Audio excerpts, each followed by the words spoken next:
Have you ever felt a hand on your shoulder, a friendly pat, and yet somewhere deep inside something tensed, like a primal instinct whispering, "This isn't right"? They smiled, they laughed, they called you a friend. But something in the touch felt rehearsed, measured, calculated. It wasn't warmth. It was control dressed as kindness, a subtle pressure, a power move, and you ignored it because it looked like care, because it sounded like affection. But what if the warmest gestures hide the coldest intentions? What if the red flag doesn't wave, it rests gently on your back like a hand? Some people know exactly how to reach you, not through anger, not through force, but through closeness. They don't push you, they pull you into comfort, into trust, and that's where it begins. They offer silence, not support. They offer presence, not peace. Their kindness is a code, and you are expected to respond. Because how could something that looks so safe be dangerous? But Jung said, the shadow hides in what seems most pure. And sometimes, it hides in a gesture so small, you barely feel the shift, until everything around you starts to change. You feel it the moment it happens. A comment wrapped in humor, a look just one beat too long, a compliment that lands sideways. You smile through it, because to question it feels paranoid, because everyone else seems fine. But inside something stirs. Not fear exactly, more like dissonance, as if your body knows before your mind catches up, because the truth is, real control never announces itself. It whispers, it pats your back, it praises you, and it waits for you to thank it. That's the moment the leash tightens, and you call it trust. Let's name it. Red flag number 1, affection followed by obligation. The friend who comforts, then demands. The mentor who praises, then expects. The partner who loves, then conditions. It's never about the moment of kindness, it's what comes after, because manipulation rarely enters with violence. It arrives with care, and then it collects your attention, your energy, your silence. You start saying yes to things you never agreed to, not because they asked, but because they touched you right. It feels good until it doesn't. Until you realize you're not being supported, you're being claimed. Take a breath. Close your eyes for a second. Who was the first person that came to mind? That flash of memory. That one friend, boss, partner. The one who always knew how to stand just close enough, smile just wide enough, touch just gently enough to make you lower your guard. That's not coincidence, that's design. Their warmth had weight, their praise came with terms. And the scariest part, you never noticed until now, because it didn't feel like harm, it felt like belonging. But deep down, your body kept the score. It starts small. One favor, one smile, one of course. And then suddenly, you're available at all hours, agreeing to things that drain you, laughing at jokes that cut a little too close. Why? Because they were kind, because they were good to you, because guilt is a leash. That feels like loyalty. Manipulation isn't always loud. It doesn't scream, it invites, and when you're inside it, you tell yourself you're being fair, you call it gratitude. But what you're really doing is trading your boundaries for their approval. Here it is, plain and simple. Red flag number 2, the silent expectation. They do something for you. Then watch what you do next. Will you return it?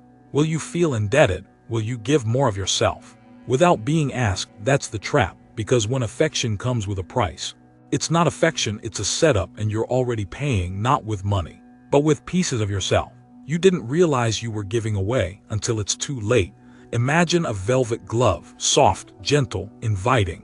Now imagine claws, hidden just beneath. That's how it works. The kindness is real, but incomplete, because it's not given freely. It's bait, and once you're hooked, they don't need to ask you to obey. You offer your silence, you offer your help, you offer your energy, because the nice ones taught you that to deny them is cruel. But the truth is, someone who truly respects you doesn't put you in that position.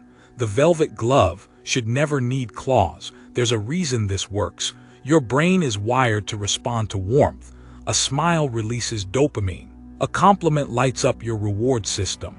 Even a soft touch can calm your nervous system. But here's the trick. Manipulators know this. They're not just being kind. They're pulling levers, triggering chemicals, controlling you with your own biology. And when the kindness is followed by pressure, your brain gets confused. Is it safety or threat? affection, or control. It's both. And the dissonance keeps you stuck, keeps you quiet, keeps you giving. Now pause, seriously stop for a second, scan your body, right now. Where do you feel that weight? In your chest, your throat, your stomach? That's not nothing. That's not imaginary. Your body is trying to tell you something. It remembers every time you said yes, when you meant no. Every time you smiled. While shrinking inside, it remembers, even when you try to forget. Let me tell you a story. A subscriber once wrote, "They always supported me until I said no. At first it was small, late-night calls, asking for help, pushing past boundaries, but when she finally pulled back, they vanished. No thank you. No care, just silent." That's when she realized. They weren't staying for her, they were staying for what she gave, and the second she stopped giving, the illusion broke, because when loyalty is conditional, it's not loyalty, it's convenient. So here's the question. How much more of yourself will you spend before you start to notice the cost? Not in money, not in time, but in self-respect, in inner peace. How many times will you say sure when your gut says run? How often will you ignore the silence that follows right after they get what they want? How many favors until you start to vanish? Because that's what's happening. You're not just being helpful, you're being erased, kindly, politely, systematically.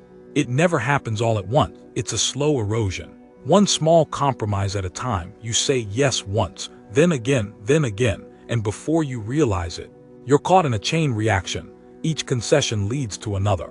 Each silence deepens the pattern, and you tell yourself, it's just easier this way. But ease isn't the same as peace, and peace doesn't come from pleasing others. It comes from recognizing the moment. You're no longer choosing. You're just reacting. And that's not kindness, that's captivity. Let's check something. Imagine your energy like a battery right now. How full is it? 80%, 40%, 10%? Be honest. Because every yes you didn't mean, every reply you forced out, every moment you stayed quiet to avoid conflict, it cost you. And if you don't track the drain, someone else will manage your power for you until nothing's left but fatigue and a quiet resentment. You don't know how to explain. This is how they do it. They never take anything you give it willingly, because they wrap the leash in velvet, because you thought your silence was kindness, because you were taught that being good means being available. But here's the truth. The ones who drain you never ask, "Are you okay?" They ask, "Can you help? Can you listen? Can you fix this for me?" And each time you say yes, you vanish a little more, until you're just a reaction, not a person. But what if you stopped? What if you didn't answer this time, didn't explain, didn't apologize? What if your silence wasn't weakness, but power? Because the moment you don't react, the game breaks. Their control crumbles and they're left staring at a version of you they can't predict. That's not cruelty, that's clarity, and clarity is the beginning of freedom. Silence isn't absence, it's presence amplified. It's the space where truth echoes. Because when you stop explaining, you stop giving people a map to control you, and that's terrifying to them. They can't guilt you, can't bait you, can't guide your emotions like strings on a puppet, so they panic. Not because you did something wrong, but because you didn't do what they expected. And when they can't predict you, they can't use you. Suddenly, your silence isn't empty, it's disruptive. It's a break in their script, a power shift. Try something right now. Next time your phone lights up, pause, don't respond, don't justify, don't rush. Just sit in the silence. Feel how uncomfortable it gets. Not for them, but for you. That tension, that impulse to fix it, smooth it, explain it, that's the habit, that's the conditioning, that's the leash they gave you, that you've been holding yourself. Now imagine what happens when you finally let it drop. There's a practice, simple but powerful. Before you respond, breathe in, hold, ask, is this mine to carry? Then breathe out. That pause is your protection. It's a gate, because not everything deserves a reaction. Not every request is your responsibility. Not every message is a summons. This is how you begin to reclaim your energy, not by fighting, but by choosing what enters your space. Let me give you some words. You'll need them. Not today, not always, but soon. Say, not right now. Let me think on that. I don't have the capacity. It's not a fit for me. No excuses, no apologies, no over-explaining, just space. Because if someone respects you, they'll respect your no. And if they don't, then your silence was never the problem, it was the answer. Red flag number 3, the joke about your boundary, the playful dig after you say no, the smirk that follows your hesitation. It's not innocent, it's a probe. They're testing your edge, seeing if you'll flinch, if you'll fold, if you'll laugh it off to keep the peace, and if you do, they know they've found the crack. Kindness followed by mockery isn't humor, it's rehearsal for control, and the only right response.